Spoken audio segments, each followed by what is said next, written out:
Hi, viewers from all over the world.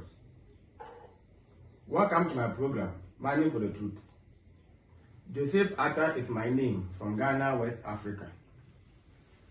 Mining for the Truth refers to the process of digging to discover the undiluted doctrines of Christ.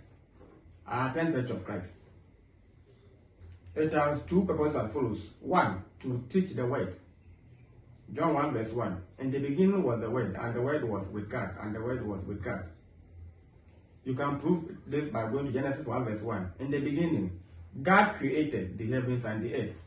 The plural Hebrew word for God there is Elohim, God the Father, God the Son, the Word Jesus Christ, God the Holy Spirit.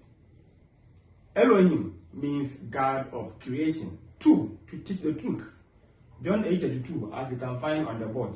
Or on the screen, sorry. And you will know the truth, and the truth will make you free. What is the truth? John 17:17. Sanctify them by your truth, your word is truth. What is the truth manifestation? John 14 verse 6. And Jesus said to him, I am the way, the truth, and the life. No one comes to the Father except by me, or except through me. The phrase except through me means that there is no other way. That's why if you go to Acts 4 verse 12, it is saying that there's no other name under which we are being saved except Jesus Christ. I welcome all my viewers from all over the world. God bless you so much. In fact, you have been doing well. I don't know how to express my gratitude. But consistently, when I record a video and post, or when I post a video, within the first 10 hours, I have 300 viewers. That one is the least. To some point, I am able to get 650 viewers within 10 hours. So this means that the videos have been doing well. I don't think that I'm using any language as a barrier. Of course, I'm using English. So I'm targeting my audience. It is worldwide. So I suppose that English has become common with everybody. You Matt Campus Church, Eccl, Tabrad, you are welcome. All members are welcome. Mrs. Atta, there is Odonko. I love you so much. I've missed you. I know you have also missed me, and you love me the same. Do not worry, okay? Matthew 6 verse 25. God's time is the best. So don't worry. Having said that, we are going to look at the pedagogy. So theme is the book of Ecclesiastes. Topic is searching for the true meaning of life. Subtopic is the pedagogy of chapter 4, episode 1. So today, our objectives are 2. 1, the emptiness of mindless work, Ecclesiastes 4 verse 4 to 6. And then the next one, people are more valuable than things, Ecclesiastes 4 verse 7 to 16. So the first episode will end there, and then next week, God's willing, we'll continue with the second episode. Now, let's read Ecclesiastes 4 verse 4 and see what is there. Or maybe 4 to 6, I'll read everything. Again, I saw that for all toil and every skillful work, a man is envied by his neighbor. This also is vanity and grasping for the wind. 5, for the fool folds his hands and consumes his own flesh. 6, better a handful with quietness than both hands full together with toil and grasping for the wind. Of course, I will explain them verse by verse. Again, I saw that for all toil and every skillful work, a man is envied by his neighbor. This also is vanity and grasping for the wind. So in summary, we are saying that success attracts enemies and progress invites jealousy. Very simple. That's when you take the text 4 verse 4. Success attracts enemies and progress invite jealousy. Now there's a poem here. Now I won't say a poem. There's a quote by someone. So let's try if you can link to this. No matter what, keep going. No matter what, keep going. If you hear the dogs, keep going. If you see the torches in the woods, keep going. If there is shouting after you, keep going. Do not ever stop. Keep going. If you want a taste of freedom, keep going. This was said by Harriet Tubman. Harriet Tubman. And he was born, her real name was Aramita Ross. Aramita Ross. He was born on March 1822 and she died on March 10th, 1913. So you can calculate by saying 90 to 91 years. She was an abolitionist and social activist. She was a slave during the American Civil War. So she acted as a spy. And she also helped to free 70 enslaved slaves. Now, from her speech, should tell you that she was a slave. She was a slave. I'm not here to preach history. My duty is to teach the book of Ecclesiastes. But since I have quoted someone's quote, I have to give some little biography about her. Once again, I will repeat what she said and then we continue. No matter what, keep going as the heading. If you hear the dogs, keep going. If you see the torches in the woods, keep going. If there is shouting after you, keep going. Do not ever stop. Keep going. If you want a taste of freedom, keep going. So this should let you know that indeed she was a slave. Why did you attend a university? Why have you started, or why did you start apprenticeship? Why did you start a business? Now, from the school, did you attend school for certificates or to acquire knowledge? So some are attending school for certificates, some are attending for knowledge. So the person who is interested in money only cares about a certificate. So at times they even express their anxiety that how I wish I can buy the certificate and then go away. I am old to study. So it means that the person is there for certificates, for upgrading, to be promoted at work. So for business, someone too went there to acquire knowledge. So the two of them are not the same. Why did you start your apprenticeship? Is it because you have nothing doing in life? That's why you went there, or you went there because you are determined? Why have you started a business, or why did you start a business? Is it because you are frustrated, or you acquired business knowledge? You attended business workshops before you enroll into it? Did you seek advice, or you just went into it because your friends are also doing? When you are asleep, someone was awake. While you are lazy, someone is hardworking. While you are using the weather as an excuse, someone is careless about the weather condition. So if you were that indolent, do not envy someone's prosperity and progress in life. Success attracts enemies and progress invites jealousy. Jealousy is the last school to be graduated to become a rich or wizard. How can you sit somewhere lazily and then try to envy your friends? So let's see what the woman is saying. No matter what, keep going. I mean the person who is now progressing in life, and someone is jealous and someone is trying to envy you. The envy is making reference to painful or resentment. The person feels pains. The person feels, I'm using envy as a noun. The person is feeling intense pain for you. So he cannot sleep. If you hear the dogs barking, or if you hear the dogs, keep going. That's what the woman was saying. When you hear shouting at you, please continue. Do what you are doing. Don't mind them. Don't mind the barking. Continue your progress.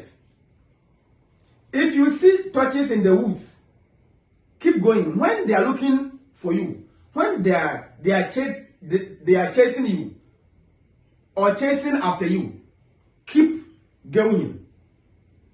So don't be interested in the torch or torches around. Keep moving forward. If you hear, no, if there is shouting after you, keep going. Avoid all criticisms. Avoid all critiques. You are not eloquent. You are not this. You are not that. No. The master was once an apprentice, and if you don't start it, how can you perfect it? So the master was once inexperienced. So avoid all criticisms. You shun them. The interest is that you are moving forward. So do not ever stop. Keep going. If you want a taste of freedom, if you want to be free, to be autonomous, keep going. So I'm not surprised that she was abolitionist. It means that she never supported the slavery, or she was an advocate that the slavery must be stopped or abolished. So that's the essence that we draw from Ecclesiastes 4 verse 4. Success attracts enemies, and progress invites jealousy. If it is a great mistake to build your life on the thought that there will always be justice in life, it is an equally grave error to construe that you can work your way to happiness. That one is not true. Work and what it can achieve is severely limited. Instead of admiration and appreciation for what one has done or one has gained from his labor, Solomon warns that the race to achieve will lead only to an envy-driven strife in a dog-eat-dog world. So it is a world where the neighbors are rivals. They will never applaud you. When they see you waking up at dawn, they will complain, especially when you are married and you have not given birth. They will ask you, but you have not given birth, so why, you don't pay school fees, so why are you stressing yourself? Even we, those who pay school fees, we find time to rest. They try to make mockery of you. But they don't know your purpose. But when the achievement starts, they become rivals. So the world that we are living in, dog eat dog world.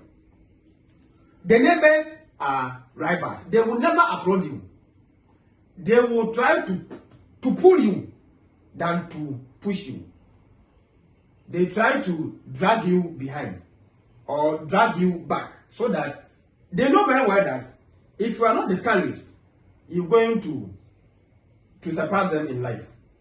Now the phrase dog eat dog world means a fierce competition of willingness harm for a success.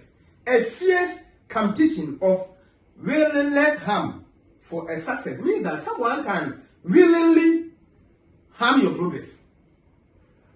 The person can intentionally, wholeheartedly, the person can plan to bring you down. The person can choose to bring you down, especially when he sees that or she sees that what you are doing is conflicting his, or what he is doing or what she is doing is not able to meet up to your quality. If you go to Ecclesiastes 9 verse 11, the last part is saying that time and chance happen to them all. You have your blessing, I have my blessing. Why should you envy mine? I wasn't envious, or I didn't envy you when you were progressing. Why should you envy me when I am also progressing? So also we have in our countries and the neighborhood, in churches, at workplace, wherever you go, they are even in family. We have siblings who convert their fellow siblings. They are jealous of them. Some can even lead to a kill or a fight, a quarrel, dispute.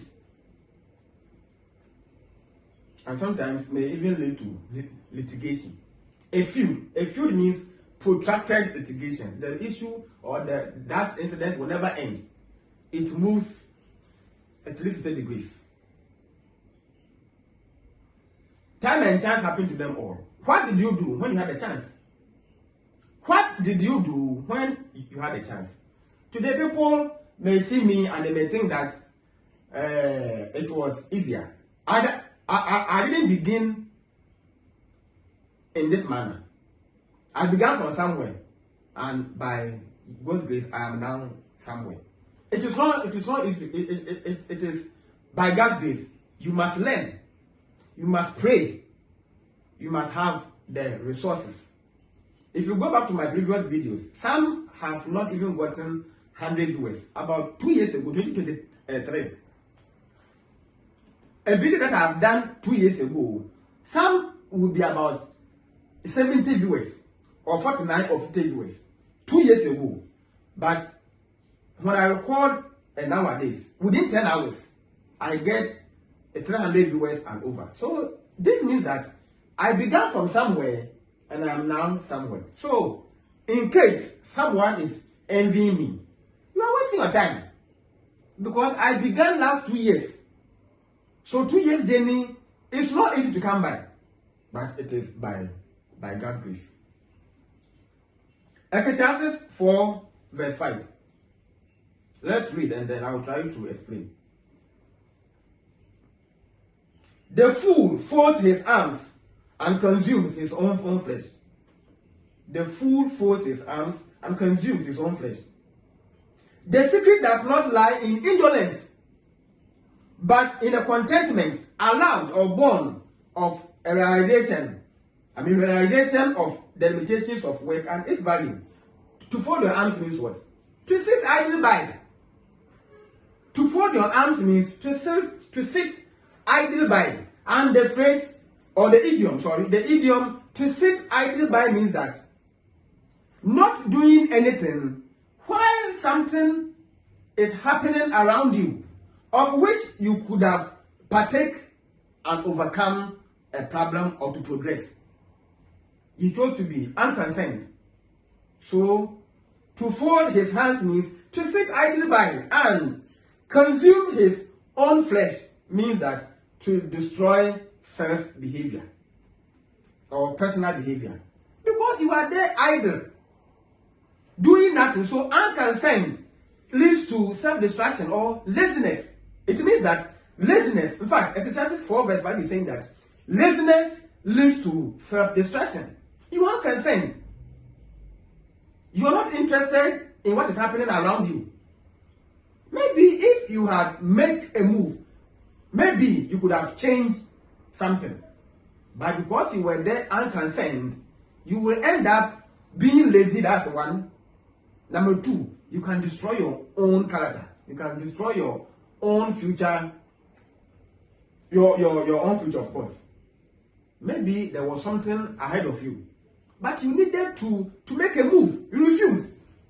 And so therefore, someone who was more serious was given the chance. Better is a handful with quietness than both hands full together with toil and grasping for the wind. That's the Ecclesiastes 4 verse 6. I'm trying to explain it verse by verse. Ecclesiastes 4 verse 6. Better a handful with quietness than both hands full together with toil and grasping for the wind. Okay, so same as I typed. Now it means that having little with contentment rather than having plenty incorporated with anxiety. That's all. Being content with the little that you have rather than having plenty incorporated with anxiety, a sort of worry. You can't even sleep because you have more, so you have to also worry more. The lesser your burden, the lesser the worry. The more your burden, the more the worry. So the more you acquire, the more sorrow you bring upon self.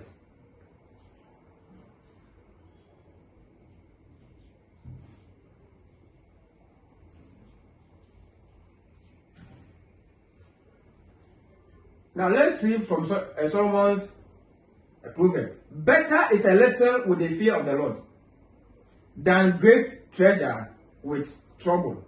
Better is a dinner of heads where love is than a fatted calf with hatred. I will explain the Proverbs 15 verse 16. So we can read from Proverbs 15 verse 16 to 17 and then 16 verse 8. So let's read something here. It's about contentment. So we're trying to build upon the Ecclesiastes 4 verse 6 that having least and being content is better than having more with full of anxiety. The Proverbs 15 verse 16 and 17. Proverbs 15. Okay, 16 and 17. Better is a little with the fear of the Lord than great treasure with trouble. Better is a dinner of heads where love is than a fatted calf with hatred. If you want to read 16 verse 8, the 16 verse 8 is the same as, almost the same as the 15 verse 16. So 16 verse 8. Better is a little with righteousness than vast revenues without justice. So let's see what Solomon meant. Proverbs 15 verse 16 talks about enjoying simple food with peace, love, and harmony, rather than luxurious meal in conflict. It also emphasizes relations with love and peace superseding wealth. Now, Paul also said, godliness with contentment is great gain. Naked we came, so our returning thus, having food and clothing, we shall be content. 1 Timothy 6 verse 6 to 8.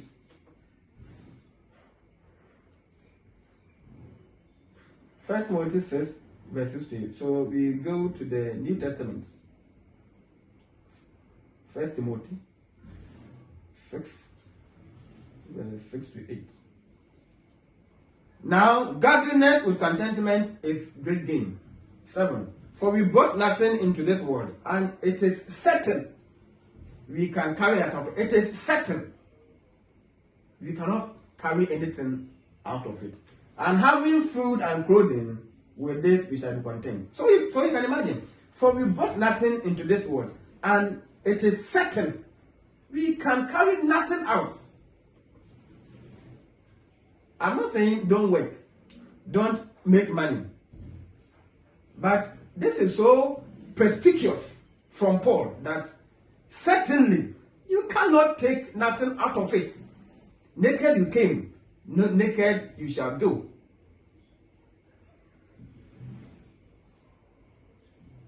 This is so patently true, but how seldom comprehended and practiced even by Christians. Christians are preaching this same thing and they are continuously accumulating wealth.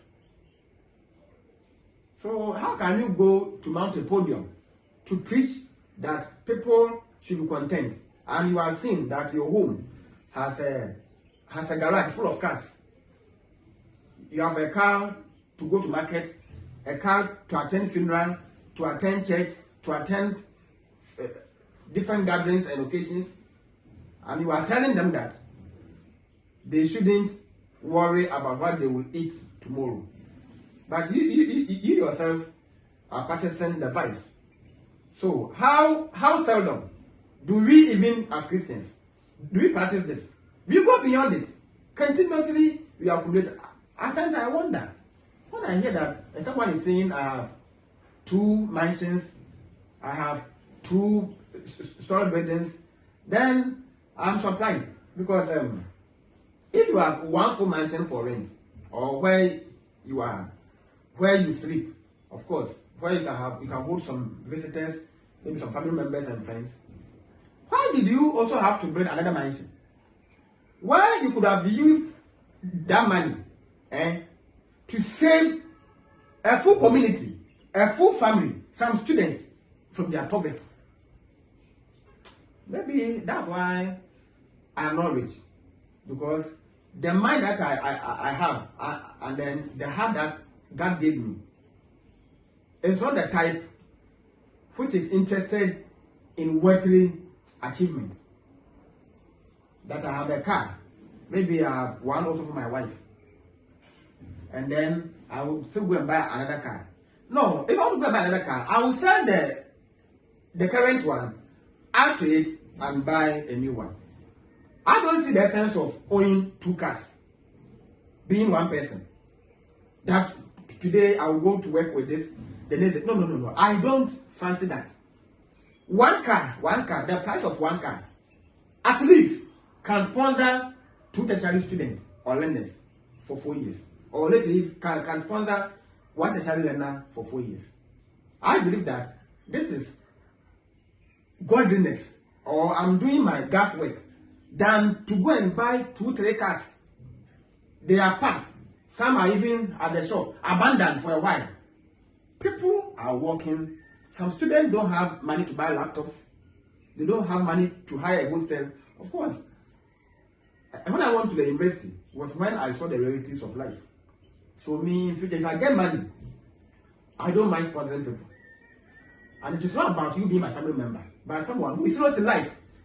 If I'm my sibling and you are that lazy, I won't mind you. Rather, I will invest my money on someone who is more serious in life. Second objective. People are more valuable than things. Ecclesiastes 4 verse 7 to 16. Before we move on, I will paraphrase it. It is because of covetousness, as we were reading, people are discontent. So therefore, they value money-making properties than their wives, their children, and their family, even their friends.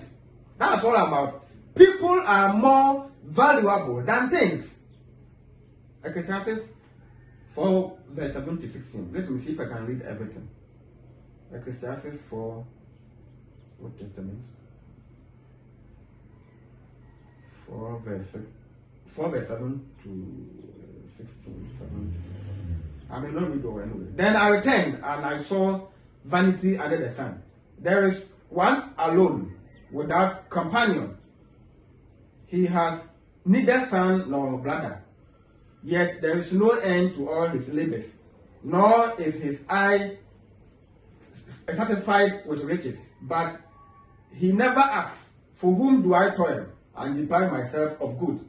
This also is vanity and a grave misfortune.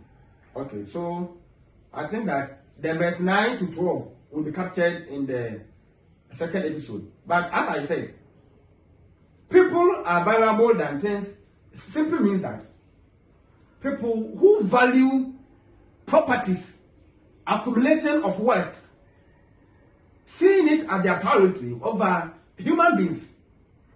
How can money help you? Supposing that I collapse now. A money or the one that I have, even the car can't even drive by itself unless a human being picks me up, starts the engine of a car, drives me to the clinic or the hospital or to the safety. Then I returned and I saw vanity under the sun. Okay, already has been read.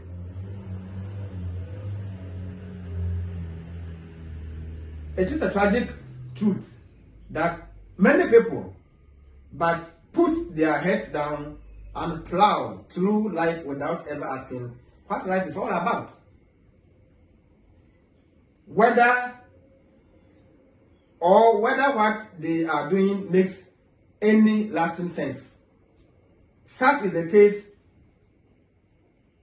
as Solomon describes.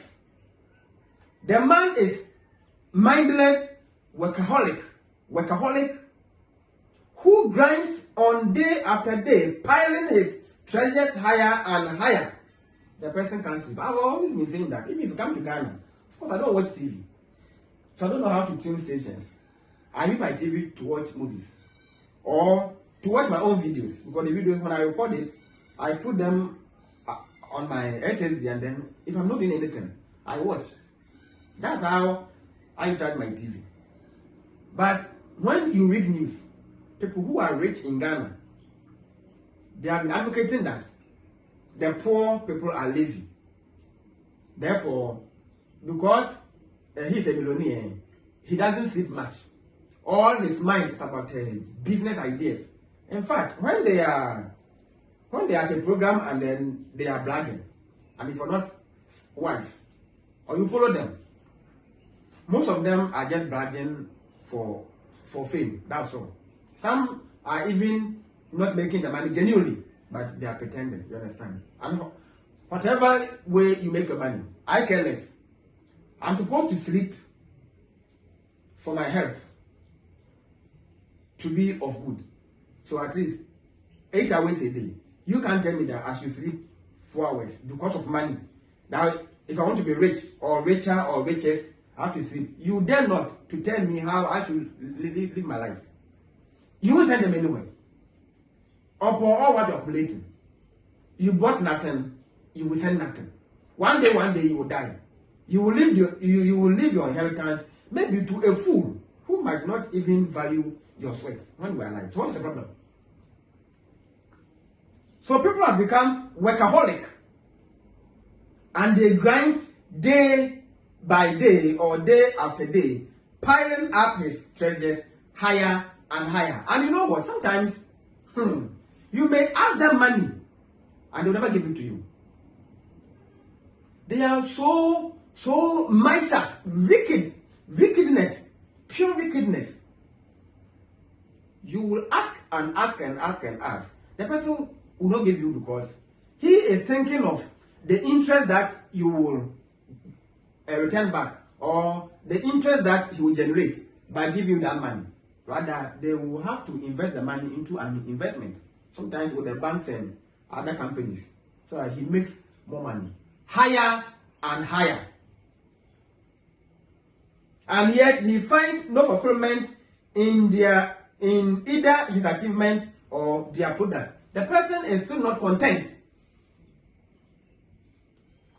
There's a saying that making money is similar to bathing or swimming in the sea.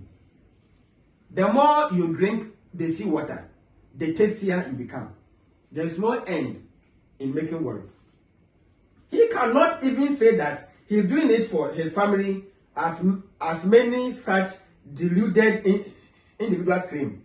And if he had possessed a family, his obsessive behavior would have long since alienated them. Sometimes the family is even a stranger to this man. Let's say the person happens to be the husband. He is going to make you a stranger to his words. The little amount that he gives, he will talk and talk and talk and talk and talk. Sometimes they even want you to come and then to explain. Calculate what are you using the money for. Of course, I have a younger siblings. When they ask me of something, I don't demand receipt. I don't ask any questions.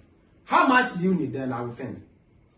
They are sensible enough to know that, one, we are poor. Number two, they are not spendthrifts. So people of this nature, why should I waste my time to inquire from them? Why are you this? It was last week when you said this. Why are you also worrying me? No. You see, if you don't have money, you talk nonsense, actually. When you are poor, it's when you have time for all these things.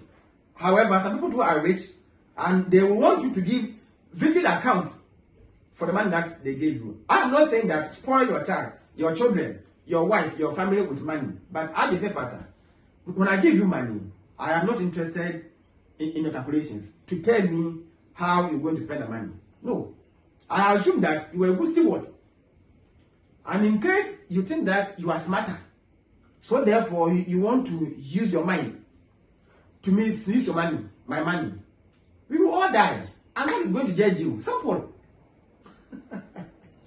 So me, I don't have any guilty conscience or evil thought attached to my givings. If you ask me, I will give. Sometimes you won't even ask me, I will send you something. I do not expect any explanation how you use the money. No. That isn't my business. I have no interest in that. I'm saying that the rich have the notion that when you are giving out money, speak about the money. Speak about it. I let them know how you suffered before you made the money. This and that, how you struggle to make money. Fine. I don't have any issue with that. But that is not my nature. I don't have time for that. My duty is that when you demand, I give it to you. Period. That ends it. Knowing very well that you are responsible.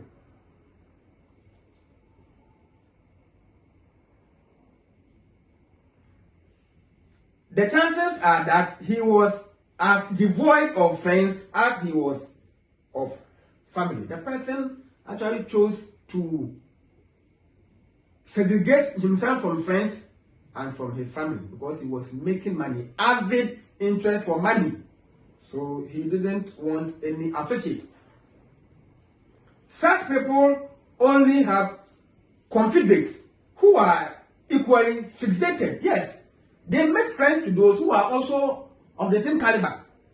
So normally, when people start to make money, they stop friending their old friends because they thought that you are a lazy person.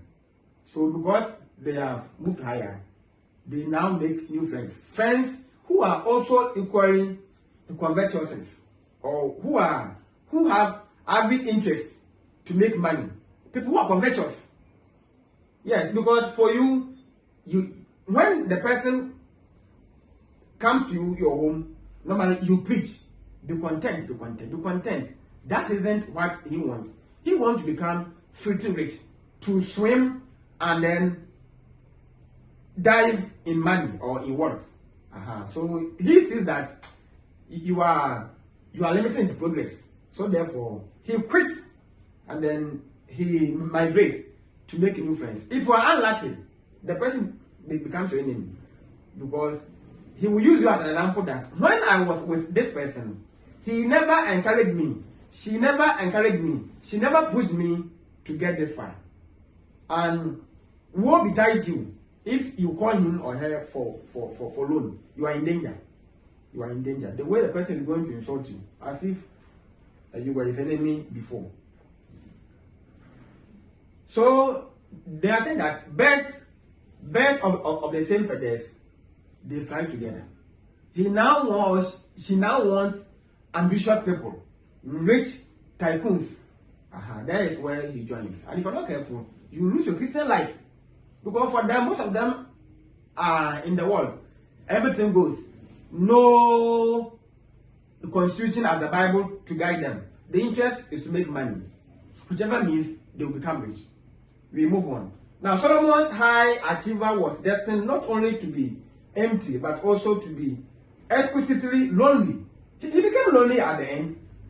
Initially, he was with God. He made money. And he was deprived. Especially when he entered into idolatry. Apostasy, if you want. And he died melancholy. It is indeed a grave misfortune when we live our lives thinking that pride-driven achievement and material success are more valuable than people. How possible? When you are about to die, you need human beings. In fact, they will call your family members to come. And not your friends. Family is more important. To my female mentees that I've been calling them my wives, I have never ever polluted any of them against her parents. Never ever. No matter what I do for them, whether I kill myself for them, I cannot be their father. I didn't give birth to them. My duty is to direct them. But never ever to create any enmity between the child and the father, between the child and then the mother, the siblings. No. I'm advising them that every parent and their own attitude. Yours is to accommodate and tolerate. because family is important. When the need arises, they won't call you. They say, "Father, your parents must come, either your mother or your father." Even when there's a time to sign, the father must be there to sign. Unless this father can confirm to them that, "Oh, let her teacher sign," for that one, fine. But if he stays around, he comes and then he signs. Sometimes you are even neglected because it is then a family business. You are not a family member, so you stand aside, you sit aside, or you leave them, and then they do their own thing. So it is wrong to value material, pride-driven achievement and material success than human beings. We need to tell ourselves the truth. Mere things about the immensely worth high achievement, Solomon's pocket. He who loves silver will not be satisfied with silver, nor he that loves abundance with increase. This is also vanity. Ecclesiastes 5:10. If you want money, money can't quench your thirst.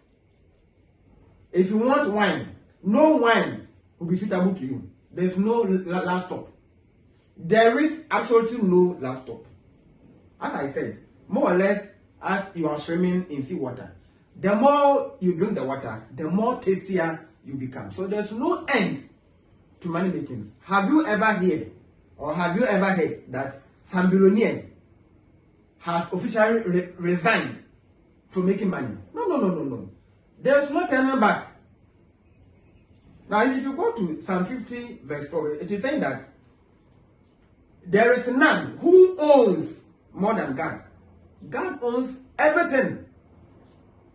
What you are even having, if it is in the form of righteous manner, He's the one giving you. He owns everything. But divine joy is found not in creating and possessing all things wise and wonderful, but in sharing them. Yes. I've been saying that there's more blessing to give than to receive. Please, those of you who are rich, stop buying cars, stop building, stop buying land. Stop this your investment. Use your returns to help. It doesn't matter that when he was struggling, no one was there. God was there with you, actually. They neglected you. They mocked at you. You called them for help. They refused. They even wanted some payments. Don't pay evil with evil. Pay evil with good. That's what we read in the Bible. Pay evil with good and not evil for evil. God owns everything. So he's telling you that instead of possessing them, try to share. Human beings are valuable more than things. How do you value your money? And then how do you value the people who are around you? Is your money your priority than human beings? Or human beings are your priority? On that note, we will end here. Continue next time. Now the next will be the pedagogy of chapter 4, episode 2. Two objectives. 1, the value of a friend. So you see that we will continue.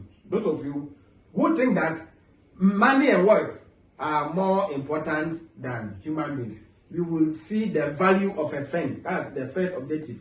2, popularity is capricious. All what you are dying for is variable. It can easily change. So therefore, my name is Joseph Atta, and thank you for your time. Bye-bye.